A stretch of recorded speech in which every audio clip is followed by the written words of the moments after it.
Juris Vodcast with Scott Pearce. Afghanistan is back in the news. Barack Obama argues we ought to be putting more soldiers into this war. Many people who consider themselves to be progressives agree that the real war on terrorism is happening in Afghanistan. They're wrong. Let's look back on how the Afghan war started.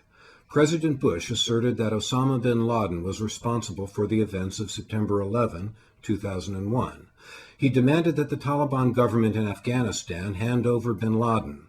In reply, the government of Afghanistan asked to see some evidence that bin Laden was involved with 9/11. Rather than provide that evidence and enlist the cooperation of the Afghan government, Bush started bombing Afghanistan on October 7, 2001. Once again, it's worth remembering that we spent far more money investigating President Clinton's sex life than we've spent investigating 9/11.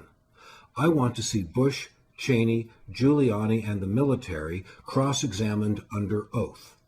The official conspiracy theory is that some Arabs with box cutters were able to defeat the entire United States Air Force with Osama bin Laden calling the shots.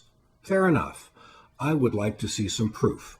I'd also like to know how the U.S. Air Force could be totally defeated without anybody getting court-martialed, demoted, or reprimanded. On September 11, 2001, a few thousand Americans died, tragically. The U.S. government has used the events of that day to justify the most savage assault on American constitutional government ever seen, and to bums rush the United States military into two criminal wars of aggression overseas. More than 1 million Arab innocents have died because of these wars, and millions more have been dislocated.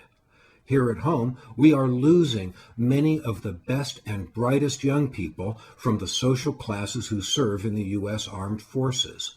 Most of the people we are sending to war are coming back, harmed by their experiences. That can't be good for us. We have spent countless billions of dollars on the wars of the Bush years.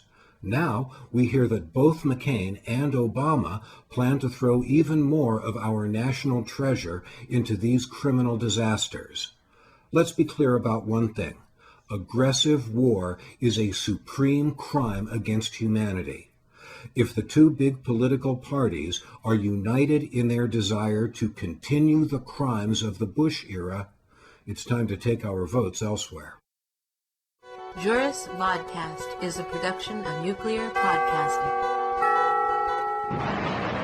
Creative Commons Attribution Non-Commercial No Derivatives.